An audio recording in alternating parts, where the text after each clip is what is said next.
Olá, amigo do CMTO News. Sou César Augusto, professor de História do Colégio Militar do Tocantins e trouxe hoje duas estudantes, Ingrid e Vitória, para falar sobre o Estado Novo, um período ali durante a Era Vargas. Getúlio Vargas era uma figura muito conturbada e ele dizia que política é esperar o cavalo passar. Se inscreva, compartilha, seja um seguidor e até daqui a pouco.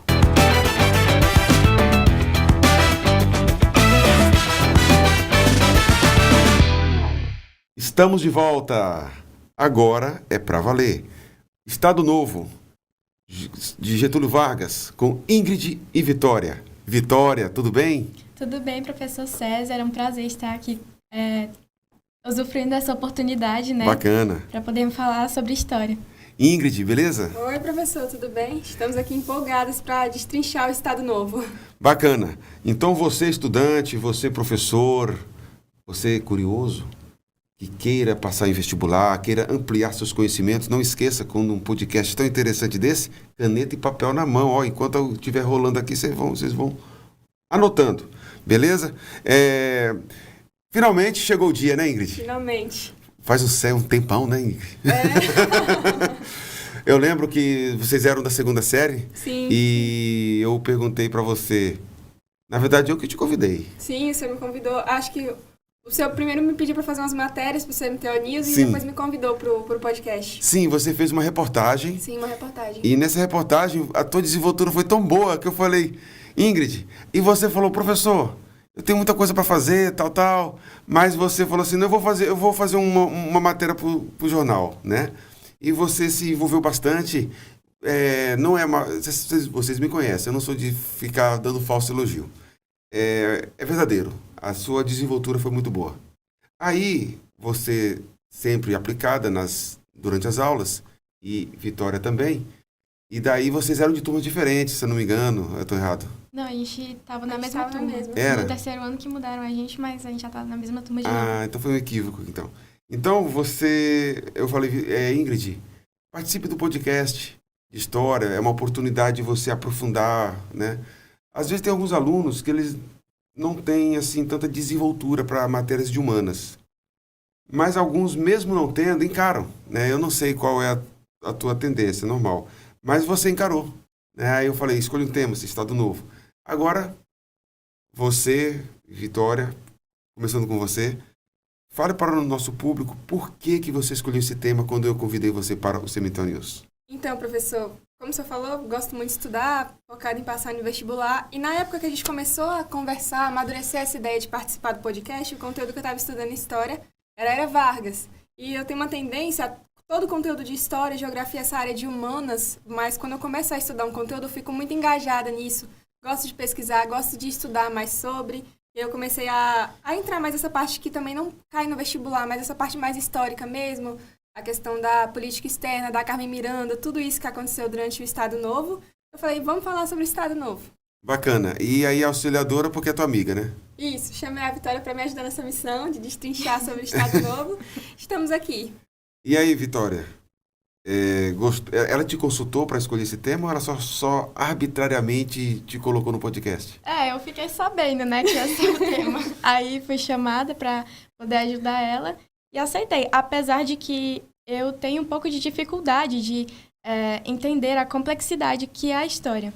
Mas eu decidi enfrentar, né, igual o senhor falou, encarar essa oportunidade para poder expandir os ares, né, expandir as ideias. A sua presença aqui é bem-vinda, viu, Vitória? Eu convidei a Ingrid por já ter conversado com ela. E você estar aqui na mesa aqui para a gente conversar sobre história é muito bom, viu? É muito bem-vinda. E eu espero Obrigada. que vocês gostem e depois vocês ficam, professor, eu quero de novo. Vamos lá. Então, bacana, já que o público está conhecendo vocês, né? E no final a gente vai fazer umas conversas assim de campo mais pessoal, né, o currículo de vocês, tal, curiosidades, né? Peço para o pai de vocês assistirem, beleza? Vamos lá. A primeira coisa, né? Para falar de Estado Novo, o Estado Novo, ele é um período dentro da Era Vargas, né? Antes de fazer a pergunta, eu vou fazer uma pequena introdução, porque provavelmente o público talvez não saiba. O Brasil, antes da Era Vargas, era chamado de República Oligárquica, né? Chamada Café com Leite, né? O apelido. E então, a política brasileira, ela estava ali entre Minas e São Paulo. Apesar de que há historiadores que falam que não era só bem Minas e São Paulo, porque você vai ter presidentes, se eu não me engano, Nilo Peçanha era carioca. Mas a maioria dos presidentes eram mineiros de São Paulo. As oligarquias de outras províncias, né,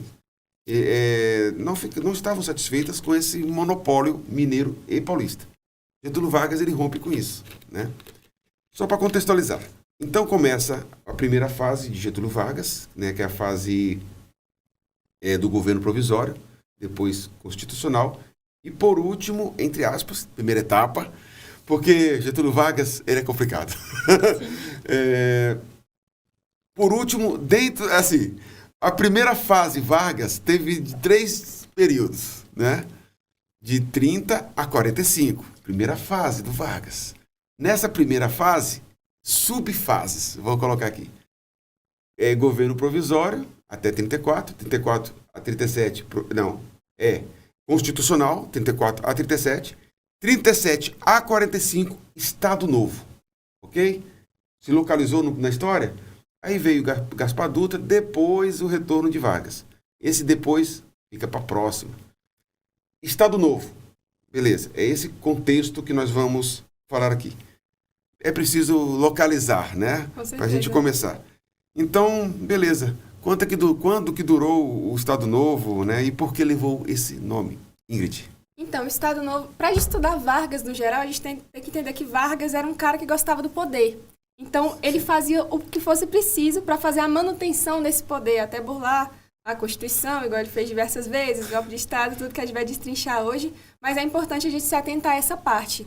Então, o Estado Novo ele dura de 1937 até 1945 e ganha esse nome por causa de um governo que durou 41 anos em Portugal, o governo de Antônio Salazar. Que foi autoritário, foi ditador assim como ele. Ele teve quem inspirar, né? Teve quem se inspirar. Então ele tomou inspiração para o Estado Novo, para o nome Estado Novo, com base no governo desse homem. Bacana.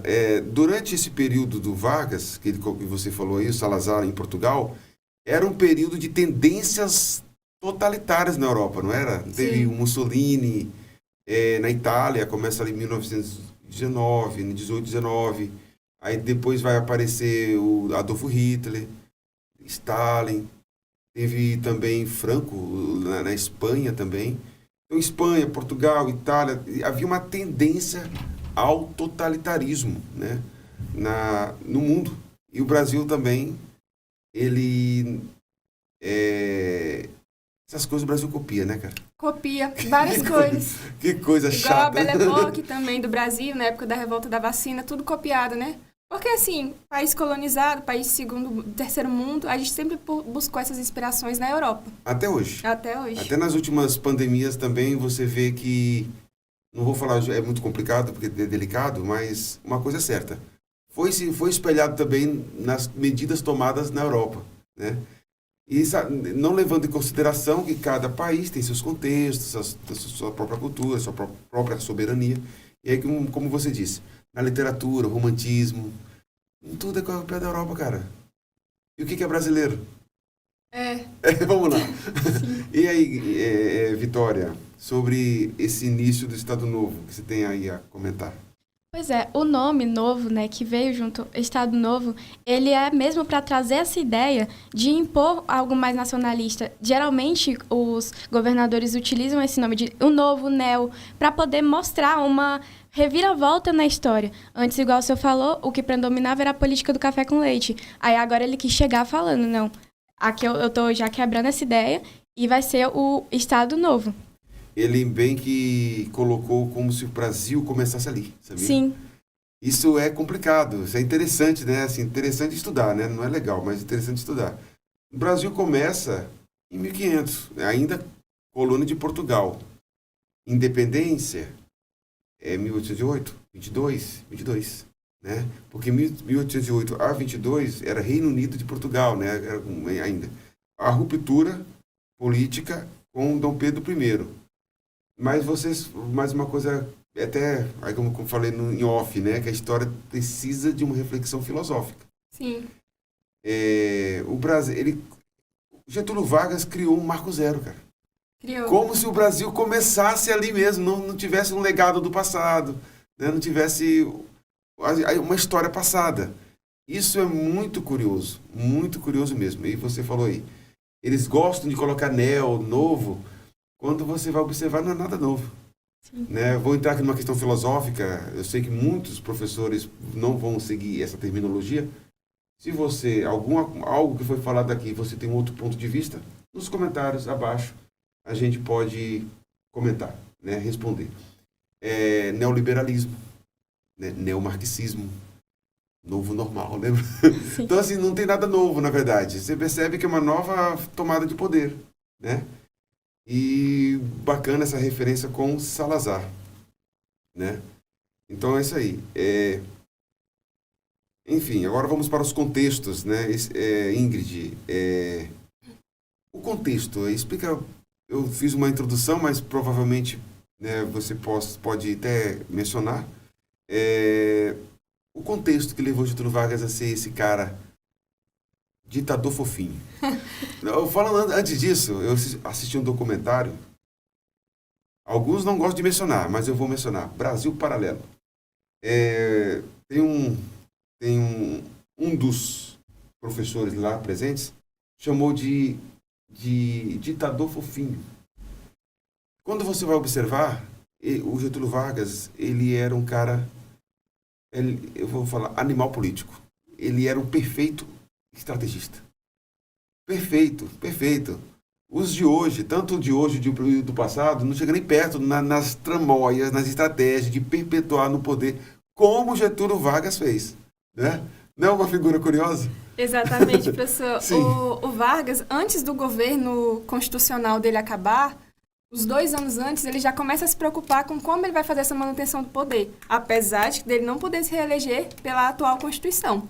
Aí ele consulta Armando Salles, 2 anos antes das eleições, sobre a possibilidade dele permanecer no poder de uma brecha na Constituição que faça com que ele continue no poder.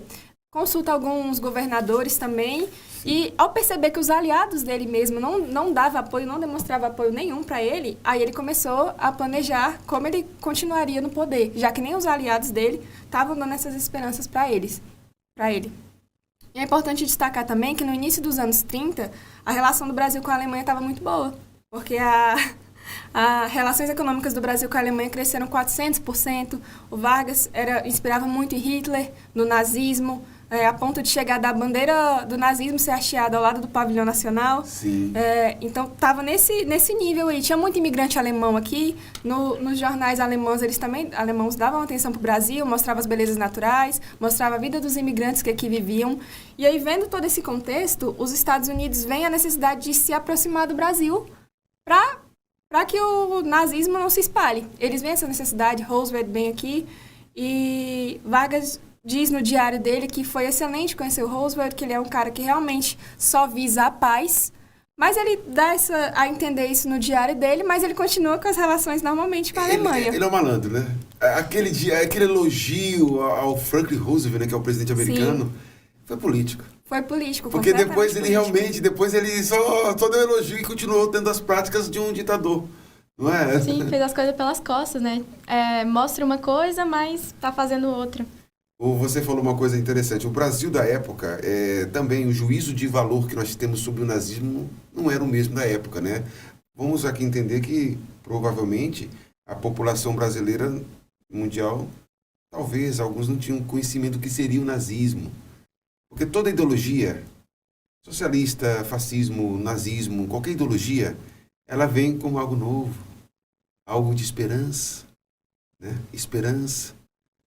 Eles aproveitam o grande, vou falar assim, o governo populista. Ele aproveita da carência do povo e promete. Então, assim, você percebe, lá, depois a gente pode falar isso, lá no final, o pai dos trabalhadores, né? Pai dos pobres. Dos pobres, as marchinhas de carnaval enaltecendo Sim. ele. Assim, você sente assim uma carência, se você analisando, o brasileiro precisa de um pai quase, cara. Com certeza. E hoje também, observe hoje, as pessoas, hoje nós estamos num momento que provavelmente o ex-presidente pode ser condenado, né? Então, como disse, eu não vou dar juízo de valor, mas vou retratar o que está acontecendo. De ambos os lados, pessoas torcendo. É como se fosse alguém da família, né? Assim, e sendo que na concepção antiga, assim, o governo é uma coisa bem distante, né? E hoje, Getúlio Vargas, ele aproximou o Estado das pessoas, o Estado papai, o Estado benfeitor, assim como foi Mussolini, assim como foi Adolfo Hitler, assim como foi Stalin, né? O pai das nações, né? Era chamado. Olha o nome. Dulce, Mussolini, aquele que educa. Adolfo Führer, aquele que é o líder, né? Então, aqui, o pai dos pobres, né? Observe essa paternidade estatal, né? Presente Getúlio Vargas. Getúlio Vargas ele vai fortalecer isso. Pois é, o Brasil, desde sempre, não acredito eu que seja pelo modo que fomos colonizados, sempre tem essa necessidade de que esteja alguém para que tome a frente, que tome as rédeas e dê um futuro para a nação, como se a população Isso. não fosse capaz o suficiente, né? Então, eles sempre buscam uma visão paterna, sempre se apoiam nesses ideais, até hoje, continua desse jeito. Acredito grande parte pela ignorância mesmo, pela falta de conhecimento dos acontecimentos passados, de tudo que aconteceu, e ver só o que acontece agora. Mas aí, dando continuidade aonde chegou o de Vargas decretar o estado de sítio, mas aí não teve jeito. Continuou, começou as eleições, começou as propagandas eleitorais para as eleições que estavam previstas para 1938. E aí, o Vargas, enquanto está tendo as campanhas, ele tenta ganhar tempo para a proposta dele de mudar a Constituição para que ele possa se reeleger, seja aprovada no Congresso.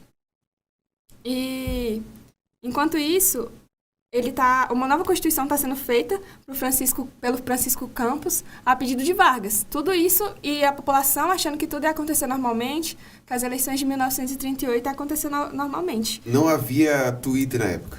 Não havia. Aí ele podia falar... Ou seja, por isso que é importante a liberdade de imprensa, cara.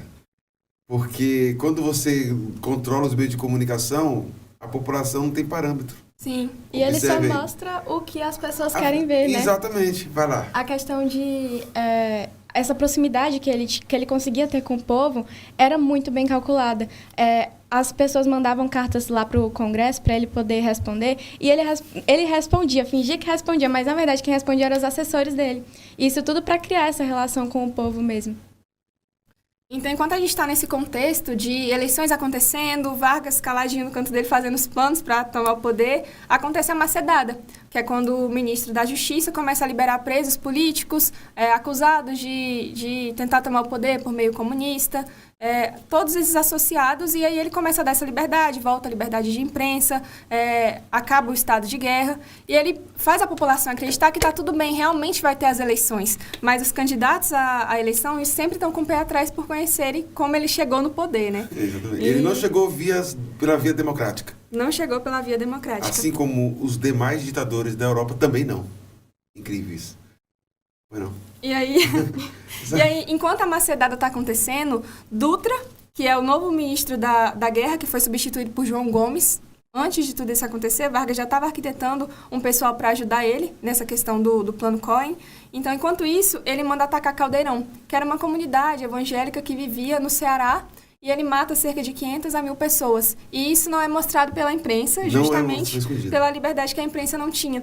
Então, enquanto eles estavam focados mostrando a macedada, liberando presos, suspensão do estado de guerra, eles estavam fazendo isso por debaixo dos panos. E Caldeirão, Natal, né? No Ceará ou Natal? No Ceará. No Ceará. Ele, conspiracionista, achava que tinha militantes comunistas lá. Sim, e era infiltrados comunistas. E era um grupo de religiosos. Nossa, assim... Quem liderava era um sobrinho do padre Cícero. Sim, exatamente. Eu vou tentar entender o passado, porque esse padre que estava liderando essa comunidade religiosa, ele era sobrinho do padre Cícero, um padre que auxiliou Júlio Carlos Prestes, o Cavaleiro da Esperança, um gaúcho que se aliou ao Partido Comunista. ele foi à grande União Soviética, foi treinado pelo exército KGB. Ele sim era um comunista, o Prestes. E nesse período aí, o Brasil tinha dois grandes segmentos. A Aliança Nacional, né, que era um movimento comunista, que era financiado pelos comunistas russos, e os integralistas, de origem fascista. Você leu alguma coisa nesse sentido? Sim. Pois não, para. Tinha esses dois partidos, né? Teve até a Intentona Comunista. E a Vitória pode explicar melhor sobre isso do que eu, inclusive, que ela chegou mais a fundo nessa parte. Eu vou fazer uma certa... Porque eu acompanho assim, muito... Eu sou professor de história, né? Então, eu conheço muitas narrativas historiográficas. Há uma grande tendência predominante de simplificar o interesse dos comunistas. Realmente, o plano Cohen foi comprovado que é falso. Mas os comunistas queriam poder sim. Eles praticaram atentados em Natal, em Recife, várias localidades do Brasil, com intenção de tomada de poder. Eles não estavam brincando, né? A questão é que o plano Cohen foi até o último momento, é comprovado como falso. Mas, enfim, continue. Vargas apoiava, né, a ação integralista brasileira no início. Eles tinham, sim, uma aliança, mas ele nunca confiou plenamente na ação integralista brasileira. Tanto que, quando ele conseguiu dar o golpe de Estado, ele não precisou mais deles e falou, olha, eu quero que vocês acabem com Os integralistas. eu quero acabar com isso. Ele mudou de lado, cara. Sim. Ele apoiava os dois, né? Ele tinha uma parceria mais com o socialista. Depois ele mudou, foi isso? Sim, é como se ele tivesse... É legal. Ele tinha uma certa aliança ali, mas quando não precisou mais, acabou. Os integralistas, eles se revoltaram com isso, né? Então, foi quando teve a Intentona Comunista. Tá certo? Pode falar. Eu me esqueci. Qualquer coisa eu complemento. Que eles se revoltaram, né? Então, foi uma tentativa de sequestrar o Vargas lá no...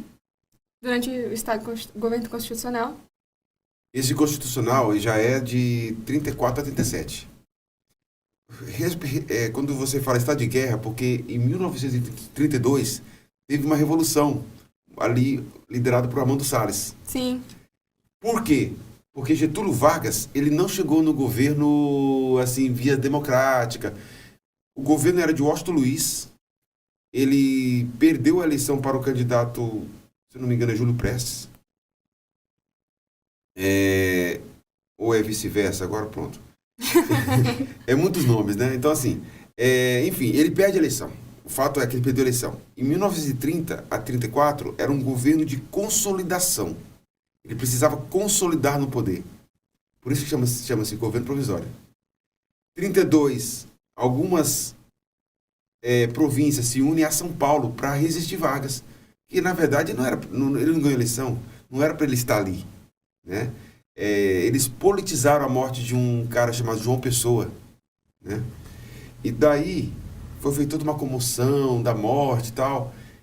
E aí, cara, o exército apoiou Getúlio Vargas. Por quê? Porque o café com leite, a oligarquia Minas e São Paulo, ia continuar. Ia continuar. Daí, a história é complicada. Vamos voltar um pouquinho. Na década de 20, houve um movimento chamado tenentismo. Esse movimento tenentista apoia Getúlio Vargas.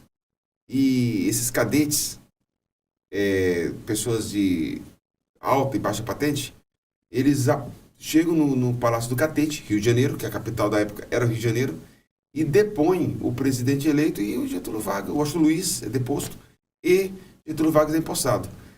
O estado de guerra que você falou é isso aí. Aí em 32 a Revolução acontece, o Getúlio Vargas consegue controlar, né? Mas ao mesmo tempo ele tem um dilema. Ele tem que agradar os grandes economistas, os grandes cafeicultores. A elite do Brasil naquela época, né? Ele tinha que agradar. Então, assim, ele ficou entre se consolidar e agradar a elite econômica que era paulista, praticamente. Que foi o pessoal que elegeu ele pelo tenentismo, né? Aí vem em 34 uma Constituição, foi? Aí depois, Sim. De 34 para 37, é o governo provisório. É nesse período que nós estamos falando. Pois não. Então, sobre o que eu estava falando, eu acabei confundindo um pouco. Tranquilo. Na verdade, essa revolta dos integralistas ficou conhecida como a Levante Integralista, na verdade. A Intentona Comunista foi uma ação do PCB. PCB, exatamente. O PCB organizou essa intentona comunista, exatamente. Sim, com essa intenção de sequestrar Vargas, né? Porque ele estava ali... quando ele introduziu a Constituição de 1937, foi com com o Plano Cohen, que foi uma mentira inventada que os comunistas estavam fazendo querendo dar um golpe de Estado para poder tomar conta do Brasil. Eu tenho até o nome do cara aqui, é Olímpio de Mourão. Sim. Ele era um integralista, ele elaborou um documento que falava que os comunistas tinham um plano para tomar o governo e tal. Na verdade, eu como professor de história, eu tenho uma hipótese que tinha, sim, interesse, mas o documento foi falsificado, então perdeu os integralistas. Perdeu a credibilidade. Assim, inocentou os socialistas, terminaram inocentando eles. Sim. Aí o Olímpio de Mourão integralista, aí parece que foi um dos ministros, Dutra, se não me engano. O Dutra que organizou tudo isso. Que pegou o documento e chegou para ele. Chegou assim, olha, vamos fechar o Congresso, né? Vai lá. Sim. Aí a Constituição ela foi imposta logo após o Plano Cohen, porque ele quis trazer essa ideia de que o Brasil precisava de a imposição mais do militarismo. Então foi quando começou a introduzir ali a ditadura no Brasil. A DIP estava muito presente também, que foi para justamente manipular a visão do povo. Então, tudo isso foi muito bem arquitetado por Vargas, né? Ele começou com essa ideia do Plano Cohen, falando que o PCB estava querendo tomar o lugar. Então, ele usou isso de desculpa para poder colocar impor uma Constituição mais ditatorial, que veio justamente trazendo essa ideia de nacionalismo, de antiliberalismo, e aplicou essa lei, que foi quando decretou o fim do federalismo, né? Que era quando os estados eles tinham poder ainda de decisões políticas, mas ali eles já perderam tudo. Também foi quando perderam também os seus direitos do indivíduo, do cidadão. Eles não tinham mais direito de liberdade de expressão. Eles queimaram bandeiras. Queimaram as bandeiras para poder demonstrar que os estados eles não tinham mais. Eles nomearam, tiravam os governadores, nomeavam Sim, colocaram os interventores que Vargas escolhia. Ele A pergunta nomeava. que eu te faço é, 1964, a tal ditadura militar, não teve isso, cara. Se você for pensar bem, não que não teve uma ditadura em 1964, mas a ditadura Vargas é ignorada às vezes. Observe os governadores, observe. Pois não. A questão ditatorial dele que eu falo é justamente de impor essa questão de não deixar as pessoas verem a realidade. Na DIP, que era o departamento de imprensa, né, eles eram manipulados justamente para a população ver aquela ideia de Vargas, mas, na verdade, ele fazia o contrário, né? Ele sequestrava pessoas que... no caso, eram opositoras, eram de partidos da esquerda. Ele acabava perseguindo essas pessoas e foi um dos motivos foi uma das consequências, na verdade, do Plano Cohen, que foi essa mentira, e aí acabaram perseguindo mais ainda o pessoal do PCB. Legal. Na época, como você falou, né, o Getúlio Vargas, no começo, ele driblava a situação, ele não era tão contrário a esses movimentos socialistas. Havia os integralistas e os socialistas. ANEL. Daí, organizado pelo Partido Comunista Brasileiro. Sim. Daí, há na Europa o quê? Um plano anticomitê, que é anticomunista, um pacto entre Mussolini, Tóquio, Berlim, Tóquio e Japão. Não, Berlim, Tóquio e Roma. Que era a tríplice, o eixo ali, né? Que era Japão, Itália e Alemanha. Com o discurso também assim na Alemanha também houve o combate aos comunistas. Sim. Na Itália também. E aqui no Brasil eles surfam nessa onda também. Então, assim, é bom fazer esse comparativo para as pessoas se localizarem, né? No tempo. Daí, em 37, você quer falar? Eu tava só queria Não, pode falar à concluir vontade. mesmo essa questão que levou ao plano Cohen. É importante ressaltar que, apesar do Roosevelt ter vindo aqui, do Vargas ter feito aquela cena toda no diário para deixar registrado... Figura bonitinha, te amo. Amei a visita. Que imagem agradável do programa. Apesar disso, enquanto ele estava passando essa imagem para os Estados Unidos, ele proibiu a imigração de judeus para cá e deixou por debaixo dos panos justamente para os Estados Unidos continuar com essa imagem do Brasil. Tudo isso antes dele arquitetar o plano Cohen. O Brasil bateu na trave para não entrar do lado do nazismo. Bateu na trave, assim, ó. Pá. Por pouco o Brasil não luta, não vai para a Segunda Guerra Mundial ao lado do nazismo. Por pouco.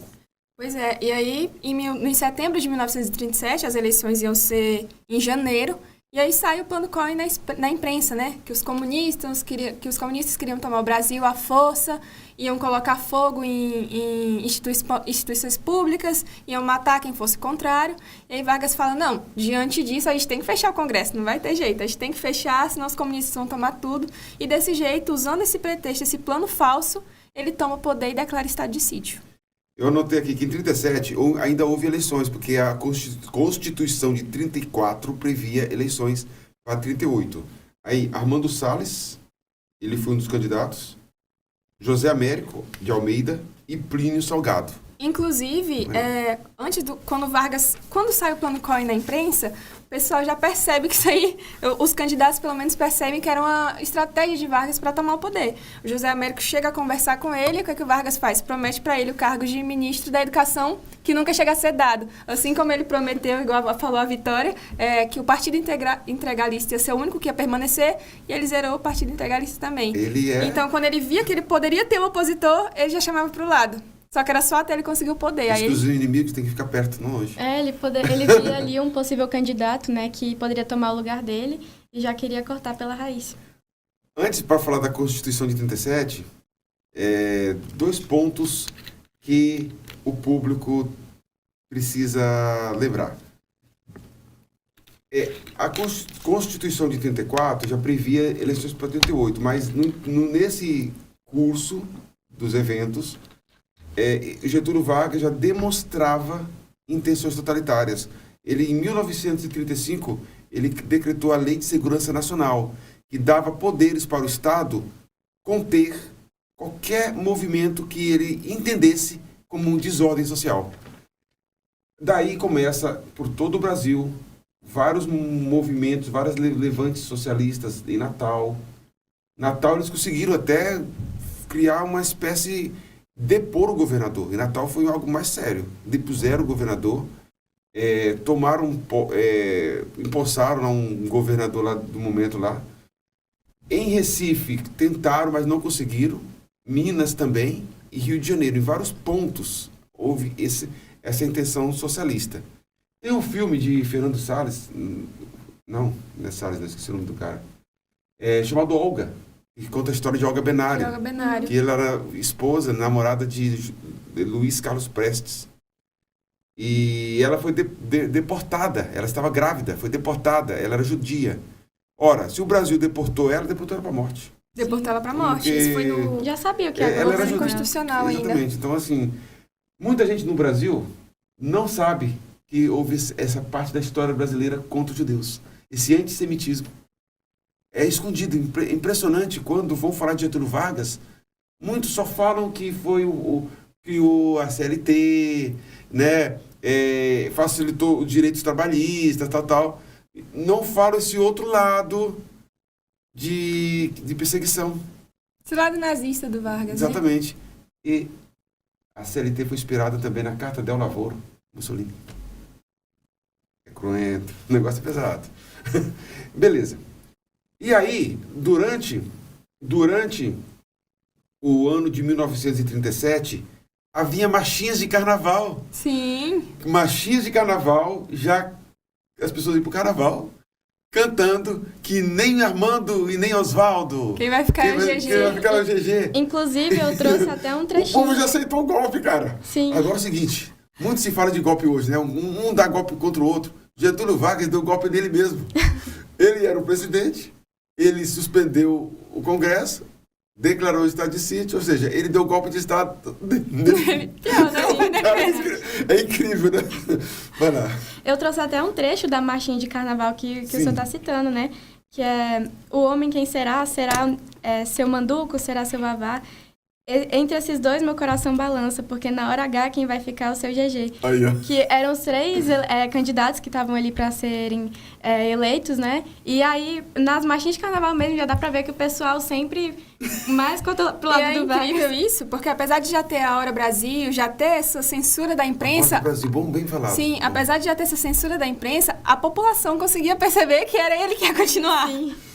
Mesmo Aí, a Constituição tendo previsto eleições para o ano seguinte. O povo, assim, ele fica do lado certo, do lado daquilo que eles podem lucrar, né? Sim. Também é uma interrogação. Então, já entrando na questão da Constituição de 37, fale um pouco sobre ela. Eu comecei a falar um pouco sobre ela já, né? Então, ela foi inspirada na Constituição polaca, da Polônia, que tem esse teor mais nacionalista, centralizador, antiliberal. Então, foi como eu falei, foi quando decretou o fim do federalismo ali. O poder, ele estava centralizado ali na mão do governador, né? Então, tudo tinha que passar por ele. Tudo que fosse direcionado ao povo tinha que passar por ele. Ele ali que mandava, ele era o cabeça, né? Então, foi dessa forma. E veio também, depois do Plano Correm. O Plano Correm deu uma abertura para introduzir essa Constituição de 1937, né? Que foi algo mais concentrado ali no poder do governador. Além disso, também veio com a introdução do CLT, né, que o senhor citou, apesar de que estava ali dando as leis para os trabalhadores, ele dizendo, não, eles vão trabalhar 8 horas, porque antes não tinha isso, se o proprietário falasse vai trabalhar 16, ele trabalhava às 16. Então, ele trouxe, sim, essa regularização do trabalho, porém, mesmo assim, isso ainda era, como é que eu posso dizer? O Estado, ele ainda estava ali sistematizando aquilo, sabe? Não era essas mil maravilhas. Eu sei, o Estado estava se consolidando, não sei se você quer dizer isso, administrando. Sim, ele continuava administrando, né? Vários órgãos públicos também foram criados na época também, né? Sim, então, assim, a ampliação do aparato estatal. Pois não, vai. Foi quando também teve o fim dos partidos políticos, que foi quando a AIB se revoltou com Vargas, né? A Ação Integralista Brasileira. Eles tentaram dar um golpe no Vargas, não conseguiram, falharam. O seu representante foi preso, né? E ali acabou os partidos que Vargas apoiava antes. Então, ele acabou dando um golpe nos parceiros que eram para ser colegas dele, né? Ele via ali um possível candidato, uma pessoa que poderia tirar ele do local. E já anulava. Ele já tirava das eleições, porque ele que tem que estar no poder. Também nessa Constituição trouxe aquela ideia de que poderia ter, sim, a reeleição do presidente, né? Teria, eu acho que o mandato seria de 6 anos, se eu não me engano, do presidente. Nessa Constituição de agora, que foi desse ano. E podendo ser eleito mais 6. Sim, não sei, pode ser reeleito por mais 6 anos. Então, ele já fez tudo isso pensando nele mesmo, né? Na ideia de ficar por bastante tempo no poder. Ele queria ficar até quando morresse lá no poder do Ele Brasil. Foi o exército, né? Os ministros dele que fazem todo um arranjo para tirar ele de lá. Senão... E depois ainda volta. Agora ele volta eleito, cara. Volta eleito, né? Isso é incrível. O povo votou no cara eleito. Pronto. O povo votou. Na primeira, ele foi ditador tal. A opinião popular. Votou. Em 1950 ele volta. E quando, bacana. Sim. E aí, quando teve a Constituição, ela trouxe ali o fim dos direitos do indivíduo, né? E isso é possível ver até em músicas. Tem o Wilson Batista, ele era um compositor da época, e ele escrevia músicas que falavam sobre a boemia, sobre a vantagem de ter uma vida de malandro, né? Ele trazia mais essa ideia ali de que não precisava trabalhar. E quando as músicas dele começaram a ser censuradas, não poderiam ir para a imprensa, ele começou a mudar. Tem o Bonde do Seu Januário, né? O nome da música, ela já traz essa ideia de que trabalhar é bom, para ver como essa Constituição ela já alterou a própria cultura, né? A música ali, a literatura, ela estava sendo mudada porque não era tudo que havia telenovelas, Sim, não era né? tudo que poderia ser publicado. Então, dá pra perceber muito isso nas músicas do Wilson Batista. Com Uma essa dica comparação. aí, uma de dica da cultural história. para Sim, a dica. E... Só um minuto. Eu queria Não, até tranquilo. completar aquilo que a Vitória falou, que ela estava querendo explicar que a CLT, ela, apesar de ter todo esse viés filosófico mesmo, que foi bom para os trabalhadores, e foi visto como uma vitória da classe trabalhadora, ela não foi isso. Vargas deu a CLT para os sindicatos não se revoltarem. Foi justamente por isso. A narrativa foi uma vitória sua, trabalhador. É uma Sim. vitória sua, É uma trabalhador. propaganda, mas de fato, continue aí. É só pra... Justamente, era isso para controlar a classe trabalhadora, porque se os sindicatos se revoltarem, era pior. Então, o Vargas, ele aparelhou os sindicatos ao governo. E esses sindicatos, inclusive, ficaram apelidados de pelegos nessa época. Mussolini provavelmente fez algo parecido. Hitler. Porque aqui tudo se copia, né? Os três são baixinhos, sabia? Sim, É curioso, cara. eu tava assistindo um documentário, a gente tem uma visão de Vargas e ele é baixinho. E naquele documentário, acho que foi que eu compartilhei alguns com vocês. Não sei se foi nesse que você viu. Foi nesse. Elogiando o ministro do nazismo, Goebbels, né? É uma boa figura, um bom homem, né? Então você percebe esse espelhamento aí, né? Essa referência vinda do nazifascismo. No nosso podcast, no nosso canal, o podcast Cemitério News é publicado no canal do YouTube chamado História em Conexão. Você vai lá no História em Conexão e lá, em um dos podcasts anteriores, tem um sobre o Brasil na Segunda Guerra Mundial, que também foi durante o período de Getúlio Vargas, e com o aluno Nil Mota e a professora Brenda, de História. Nesse podcast, ele vai explicar como o Brasil sai desse eixo nazi-fascismo e vai lutar ao lado das tropas americanas. Uma boa dica aí, né? E flashes, takes, pequenos fragmentos, nós postamos no Instagram, CMTO News. Bacana. Nosso tempo vai se avançando. Vai. Percebe? Então, antes de passar, eu trouxe algumas imagens. Eu peço para... né? Vargas foi uma figura que virou história na política do Brasil. Seu nome, até a atualidade, é mencionado tanto de maneira positiva pelas melhorias realizadas durante o Estado Novo, quanto negativo. Então, é uma figura que divide opiniões, né? Pode passar. Aí uma foto aí, ó, do presidente Getúlio Vargas e o ministro das Relações Exteriores, Melo Franco, que vocês citaram antes aí. Né? Melo Franco, ministro das Relações Exteriores, com Getúlio Vargas. Próximo. Getúlio Vargas, né, o presidente, faz um discurso transmitido para anunciar a dissolução do Congresso. É aqui que ele fala: o Congresso está fechado.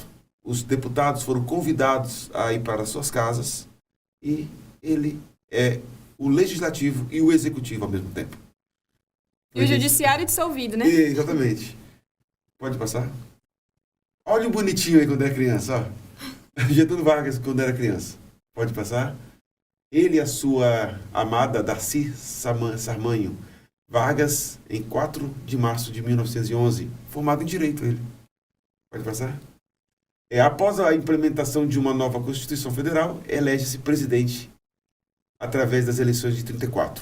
Indiretas. Tá, ele foi eleito, mas foi de forma indireta. O que é uma eleição indireta? Onde o parlamento que vota no presidente, né? Não é o povo diretamente. Estreia do programa de rádio, né? Hora do Brasil, com o objetivo de promover a propaganda oficial do governo Vargas. Getúlio Dornelles Vargas, né? Membro da Academia de Letras. Parou, cara. O cara é membro da Academia de Letras em 1941. Outro presidente também que é membro, José Sarney, ex-presidente. Né? Muito contestado. Eu contesto. Academia de Letras, né? Getúlio Vargas aí faz parte. O Brasil entra na guerra ao lado dos aliados, né? China, Estados Unidos, Reino Unido e tal. É uma figura aí, registro histórico. Pode passar? Eu acho que é só isso. Beleza? Bacana. Vamos aqui em poucas palavras aqui, né? Para você ver como o podcast anda rápido, né? Um assunto muito bom. E é isso. Vamos aqui falar um pouquinho da DIP. Sim, da DIP, Né? né? Aí a gente A DIP caminha pro final lamentável. Fala um pouquinho da propaganda também e durante a propaganda, se tiver anotado, alguns pontos assim já foi falado nas medidas autoritárias, né? Fala um pouco da DIP. Sim, a DIP, ela foi criada em 1939. Inclusive, algo muito interessante é que Luiz Simões Lopes, chefe de Estado de Vargas, em 1936, por aí, ele faz uma visita à Alemanha nazista. E lá ele diz que o que mais encantou ele naquele país foi a propaganda metodizada e sistematizada do governo. Ele diz que não tem um só dia que um só cidadão não escute o nome de Hitler ou do nazismo. E aí ele dá a ideia de implantar esse mesmo sistema aqui no Brasil, por que não? Não dá ideia não, né? Foi dar ideia pro cara. E ele realmente implementou a DIP. Qual era a função da DIP? Fazer propaganda do governo, principalmente dessa visão autoritária de Vargas, esse culto a Vargas, esse ufanismo, esse nacionalismo. As comunidades alemãs que aqui viviam pararam de viver bem aqui porque elas não podiam mais ter culto ao país dela. Agora o culto tinha que ser a uma só bandeira, que era o Brasil. Então, quanto mais Vargas entra nessa era, mais ele sistematiza isso, mais o nacionalismo fica forte. Então, ele não precisa mais da Alemanha para construir esses ideais aqui, já algo que está muito consolidado graças à DIP, né? Toda essa visão de Vargas como pai dos pobres, o homem que ajuda. Tem muita imagem do Vargas ao lado de crianças, ajudando também. Sim, o pai das crianças. Né? A propaganda aproxima a imagem do presidente como se fosse um ente familiar. Sim. Da população, né? Para ter todo esse sentimento de que é realmente um pai. O pai da população, o pai do pobre, o pai das crianças, o vovô GG, tem todas essas coisas aqui. E a questão da DIP, eu gosto muito de comparar ela ao governo de Stalin, que foi quando ele criou algo parecido com isso lá também, que aí ele era conhecido como camarada do povo, para criar toda essa visão de que ele era o pai das nações mesmo. Fosse amigo, né? O amigo. Aquele que luta por você. Exatamente. E no carnaval também era obrigatório que tivesse a imagem do Vargas, né? E muito vinculada à bandeira do Brasil também. Então era muito comum na época ver grandes imagens do Vargas ali na frente dos desfiles. E aí durante a DIP, agora não tem jeito mais, o Brasil entra na guerra ao lado dos Estados Unidos e censura quem fala mal dos Estados Unidos dentro de território nacional, é proibido, mas aí diante disso, a gente vira inimigo da Alemanha, né? Então, a gente está oficialmente na guerra contra eles. Essa relação Brasil e Alemanha acaba e o nosso maior parceiro comercial volta a ser os Estados Unidos. Interessante que, politicamente, ele rompe com a Alemanha. Os Estados Unidos tinha assim, interesse em o Brasil apoiar por conta do combate ao fascismo e ao nazismo. Os Estados Unidos seduz o Brasil também, né? Um parceiro comercial. Há muita gente eu lembro quando na faculdade, havia muitos que criticavam essa interferência americana. Aí, tá vendo? A América para os americanos, como se fosse uma coisa negativa. Agora, uma opinião. O ideal seria nenhum dos dois, mas na situação que estávamos, com a minha opinião, né?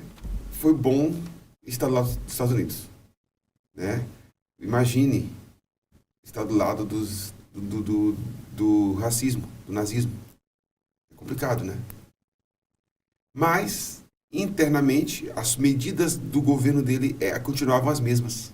Sim, sim. Acredito que o Vargas, ele se aliava a quem fosse preciso para permanecer no poder. Na verdade, acho que não tinha o ideal nem o dos Estados Unidos e nem o da Alemanha. Ele queria seguir o dele, ele queria permanecer no poder. Então, o que era mais conveniente, ele se aliava. E o mais engraçadinho é que em 1950 ele volta todo liberal. Sim. Nem fascista e nem socialista. Ele volta liberal. É uma figura, cara. E aí já é outro ponto, né? Já é uma outra história. Mas o que mostra essa megalomania, né, dele, assim, essa vaidade. Uma vez um professor falou assim, ninguém tem noção que faz parte da história. Ele não fala assim, eu estou fazendo isso aqui para ficar na história. A história é feita por pessoas agem de forma natural, né? Então, você está estudando, teu pai está trabalhando, tal. Ele morreu e falou assim, eu saio da vida para entrar na história. O cara tinha noção, velho. Pra ver o egocentrismo dele, cara. né? Aí eu lembro desse professor, ele falou assim, o homem da Idade Média, ele não pensou assim, hoje é a Idade Média porque isso faz parte da história. Não, cara, a vida está acontecendo. Sim. Quem coloca no registro é o historiador, que pega os documentos. Aí ele, exceto Getúlio Vargas. Eu saio da vida para entrar na história. Olha, daria um outro podcast, né? Quem sabe, né? Mas, assim, é um tema muito interessante. Muito. E, para concluir, assim, o Estado Novo termina em 1945, quando os ministros mesmo dele, teve uma hora que não conseguiu controlar, né? Arquiteto juntamente com o Exército para poder dar um basta no governo. Então, ele é convidado a retirar. E, dessa forma, termina, em 1945, o Estado Novo, Getúlio Vargas. E quem é? Eurico Gaspar Dutra. Quem foi o ministro dele? Que foi o ministro de guerra dele. Ah. Conveniente. Interessante esses detalhes, né? Beleza. O nosso podcast, como eu disse anteriormente, é colocado no YouTube, História e Conexão, e Instagram. Qualquer tema, qualquer ponto aqui que foi mencionado, e concordando ou não concordando, a história que nós estávamos no in-off, né? Existem várias portas, né? Então, educadamente, nos comentários, deixe suas perguntas, seus comentários, elogios, questionamentos inteligentes serão aceitos. Os não, eu vou lá e só... né? Então, assim, tudo bem que venha um contraponto, mas venha de forma inteligente, né? É isso, e vamos para a terceira parte. Até daqui a pouquinho.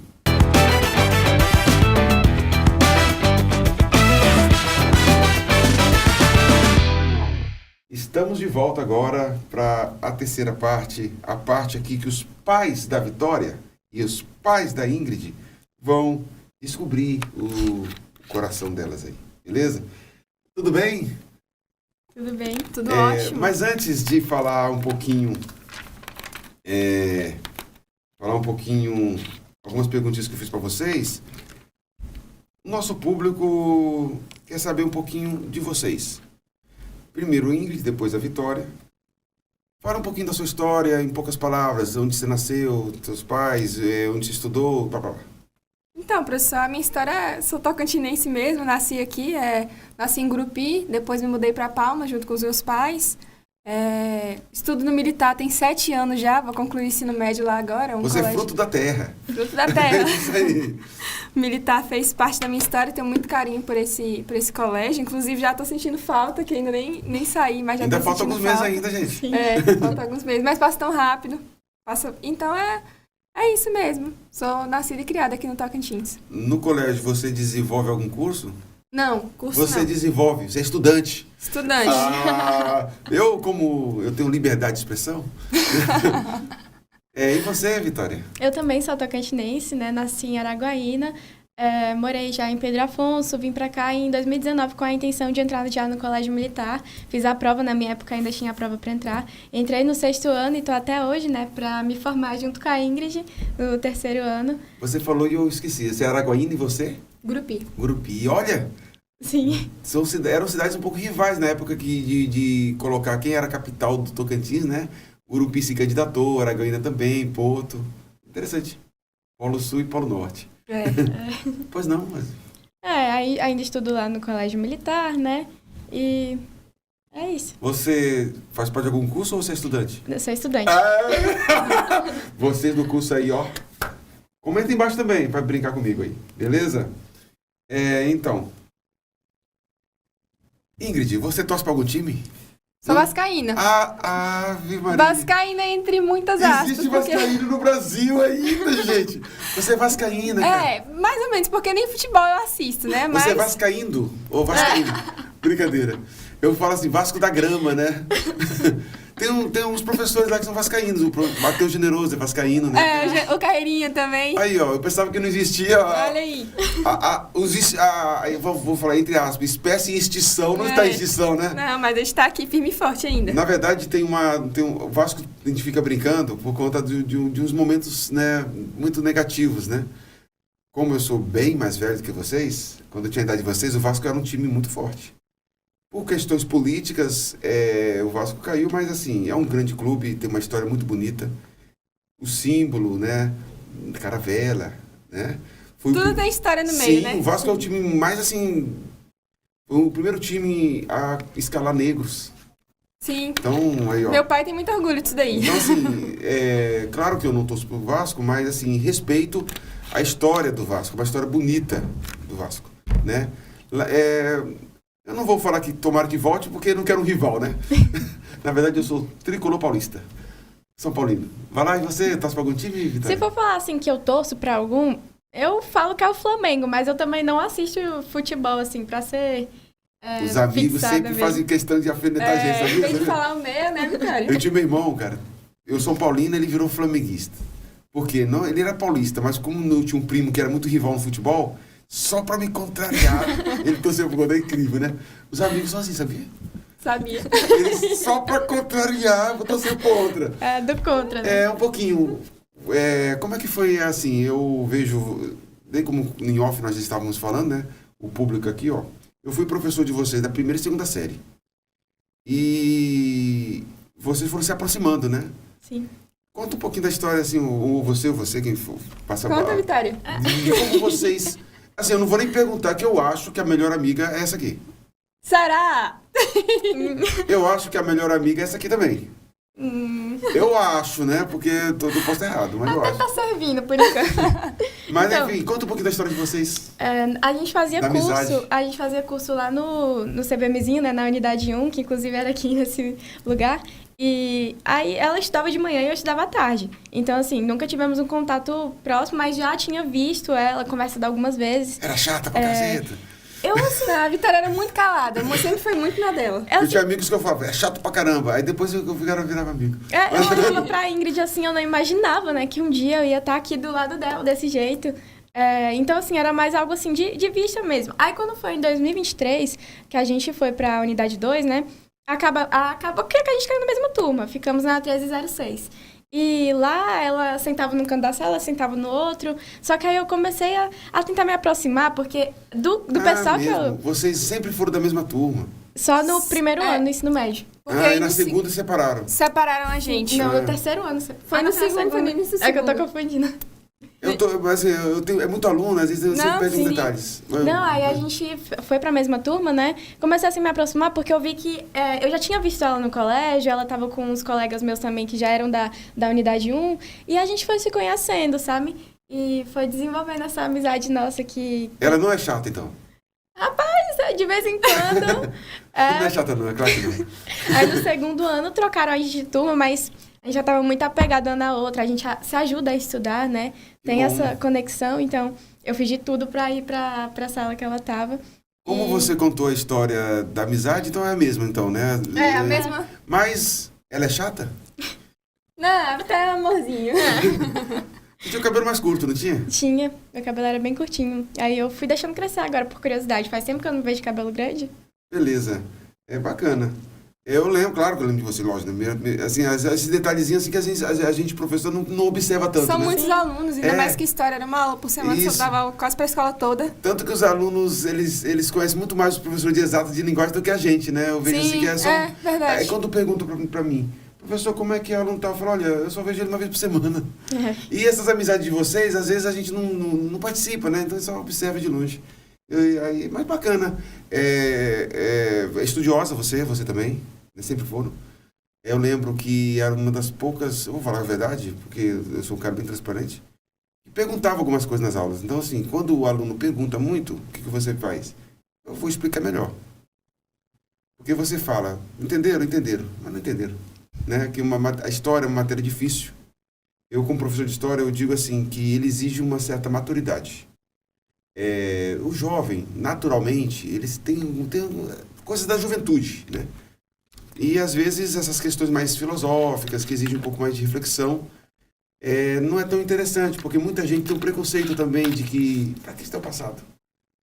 Observe nesse podcast. A gente falou de Getúlio Vargas, mas em alguns momentos a gente pincelou... A gente não falou do governo atual, mas teve umas pincelagens assim para você ver que, estudando Vargas, não sei se você percebeu, você começa a entender um pouquinho do cenário político moderno, essas tendências políticas modernas que não são de hoje. Então, assim, você consegue fazer essa comparação, né? Por isso que história é importante. Estudar história é estudar a si mesmo. Queria falar. É porque as coisas, elas não vêm assim do nada, É outro né? podcast Porque... agora, tá vendo? Porque para chegar ao que está hoje, teve toda uma sequência de Sim. acontecimentos e muitas vezes a gente vê superficialmente o que é agora e não consegue entender ou cria uma ideia do que não é verdade porque a gente não conhece o que aconteceu. Mas como a gente é jovem, é muito difícil o jovem ter essa percepção na idade que a gente tem agora. Vai ter quando ficar mais velho, né? Mas ele já passou a fase do ensino médio. Para ter uma opinião concreta, na verdade, você precisa entender a história, né? Principalmente sobre política, para você Sim. tirar suas próprias conclusões e não fazer igual o povo na época de Getúlio Vargas, que só via o que a imprensa... Só aquilo. Só aquilo, então acabavam não tendo as suas próprias opiniões sobre, né? Legal. Tudo tem história. Ainda na área de matemática e física, viu? Os podcasts que eu faço com o Éder. Sim. Né?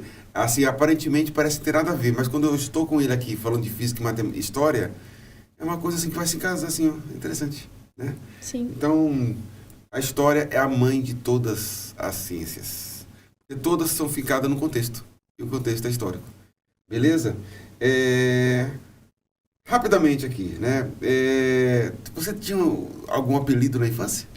Não, nunca tive Não, apelido. duvido, aposto. Nunca tive apelido. Todo jovem tem apelido, cara. Não, mas é porque meu nome nunca deu pra fazer apelido, porque Ingrid não tem nenhum pra puxar. E você? Eu também nunca tive apelido, apesar do meu nome ser um pouco diferente, né? Na verdade, vez ou outra, as pessoas gostavam de brincar comigo e me chamar de assistente, né? Por causa da auxiliadora. Sim. E aí no colégio até me perguntavam se era alguma função minha. Mas sempre levei na brincadeira e tal, nunca... Você tem espírito de humor. A minha esposa chama-se Francisca. Hoje, claro, né? Somos adultos e tal. Mas quando ela era da idade de vocês, ela tinha vergonha. Porque nomes como Raimunda, Francisca, parecem nomes de pessoas mais velhas. Né? Você já passou por isso? Porque a auxiliadora é um nome realmente diferente. Sim. Mesmo, né? E hoje em dia você encontra mais pessoas mais velhas mesmo, geralmente com Maria Auxiliadora. Maria, né? Acompanhando Maria Auxiliadora. Agora Vitória, né? Vitória. Aí Vai um beijinho pra minha irmã Vitória. Aí teve essa diferençazinha que colocaram Vitória. Meu coração, irmãzinha caçula. O meu pai, ele adora esse nome, era o nome da mãe dele, então ele colocou em mim, colocou na minha irmã. Vou chorar aqui. A minha irmã era a auxiliadora Carolina, o meu é a auxiliadora Vitória, então assim, ele dá essa criatividade, Por né? Por que auxiliadora, assim, foi referência a alguma coisa? Ou em referência à minha avó. A sua avó, né? A minha avó, ele gostava muito dela, ele sempre me falou muito do cabelo longo que ela tinha, brilhante. Então ele tinha essa paixão pela mãe, né? Aí legal. Colocou o nome em mim. E hoje em dia eu adoro muito o meu nome, apesar de que muitos acham que eu tenho vergonha ou algo do tipo. Não, eu gosto bastante do meu nome. Você precisava conversar com a minha esposa. Ela também passou a ter orgulho de Francisca. Porque ela é a mais velha, na verdade é que vingou, que antes dela teve 2 ou 3. E aí os pais dela, do meu sogro, fizeram um voto para Francisco de Assis. Se caso ela nascesse, seria Francisco. Mas como veio menina, veio Francisca. Aí quando ela entendeu o sentido, ela começou a ter orgulho. Passou a ter orgulho, né? Sim. Um filme que você assistiu e assistiria de novo. Sim, sem um viés acadêmico, sem... Não, um filme de entretenimento. Entretenimento. Porque tem hora também, eu gosto muito de estudar, mas tem hora que você só quer assistir. Tem hora que você só cansa, você só não aguenta mais. Sim. Então, se eu pudesse indicar, eu indicaria toda a saga de Harry Potter. E você, um filme que você assistiria novamente? Com certeza Avatar. Eu assisti assim, me apaixonei pelo filme, sabe? Eu fiz uma maratona mesmo, assisti todos e gostei demais, recomendo. Uma qualidade sua? A determinação. Sua? Nossa, é tão difícil. Eu acho Falar da gente é difícil, hein? Falar dos outros é fácil. É né? mais fácil. Mas uma coisa positiva aí. Eu acho que é a minha compreensão. Um lado negativo seu? Defeito? Ai, deixa eu ver. Autocobrança, muita autocobrança. E você? Acho que... teimosia, talvez.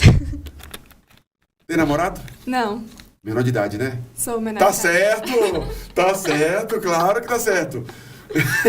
E você também? Eu também não tenho namorado. Beleza, então eu ia perguntar, né? Se tivesse um namorado, levaria para um churrasco ou uma pizzaria, né?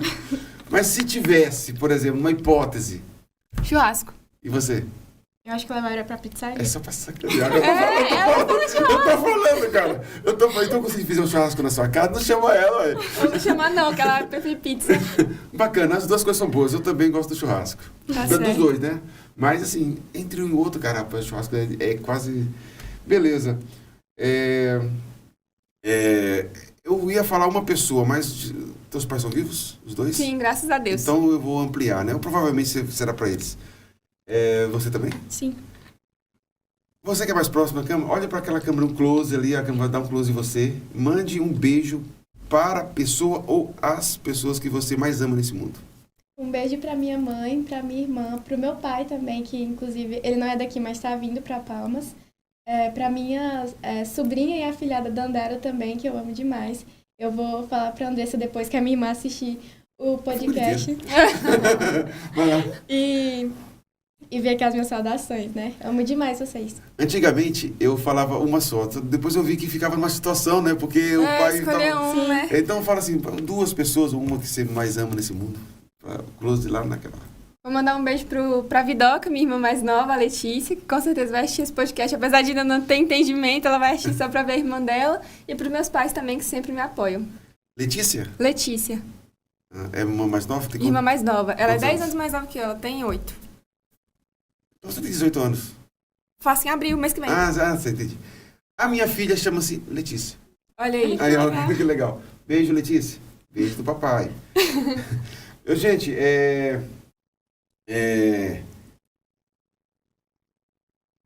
vou dar uma lembrancinha pra vocês, um Muito docinho. obrigada. Um docinho pra você também. Obrigada. Esses 2 bombons aqui é para a produção Plínio e Gabriel. E também deixo com vocês também um chaveirinho do Cemitério News. Eu fiz um desenhinho assim, eu transformei num aplicativo em desenho. É ao contrário, desculpa. Ficou um pouco assim, eu acho que a resolução era muito grande, ele tentou... Sim. Entendeu? Espero que vocês gostem. Que lindo, muito Muito obrigada. obrigada. Para concluir mesmo o desfecho, faço as suas considerações finais e depois as suas considerações finais e eu concluo. Sobre a Era Vargas, né? Falando sobre isso. O desfecho de tudo que você falou, os pontos, talvez alguma coisa que você esqueceu, alguns agradecimentos. Pois é, eu acho que algo que eu esqueci de falar, que eu estava lembrando de falar, é uma indicação, na verdade, para quando a gente for estudar história, se for algo mais moderno, contemporâneo, sempre pesquisar por vídeos, porque a gente tem um costume de achar que os acontecimentos históricos, eles não são relacionados com a gente agora, por a gente não conseguir ver. Isso. Igual o senhor estava comentando aqui no off, a Idade Média, por exemplo, a gente não tinha imagens ainda. Mas, por exemplo, a Era Vargas, a cerimônia de queima das bandeiras, que a gente consegue ver e ver o que aconteceu realmente foi com o nosso povo, que isso implica em situações até hoje. Então, é uma dica mesmo, para quando for estudar história, pesquisar por esses pontos. Bacana. E você? Eu acabei esquecendo de falar também, quando o senhor começou a falar sobre times, eu lembrei que Vargas, ele mandava até no nome dos times, né? Isso, eu tô lembrando agora. Ele até, tipo assim, tinha que ser o que ele impusesse, né? Cara, é chato. Ele também implementava, era obrigatório que falassem sobre ele nas escolas. Tinha um livro que agora eu não vou me lembrar o nome. Era obrigatório que as pessoas lessem também, que era um livro sobre ele, falando o quanto ele era bom, essas coisas do tipo. E aí é basicamente isso que a Ingrid falou, que é muito importante que a gente veja realmente o que aconteceu. Essa que é a parte boa da história no século XX, né? Que está mais atual, que tem vídeos, que tem relatos, tem cartas que foram deixadas por Getúlio Vargas também, para poder comprovar a história de verdade. Bacana. No YouTube tem vários documentários, né, com imagens reais, como vocês citaram. E é isso. Você que nos acompanhou até aqui, agradecemos a sua paciência, seu acompanhamento. Compartilhe esse trabalho com quem você conhece, com a sua família, com o seu grupo de amigos. Esse projeto será colocado também na TV Assembleia para apreciação de todos. Quanto a você, já sabe, curta, compartilha. Aqui é César Augusto, História para Dentro da Cabeça. Tchau.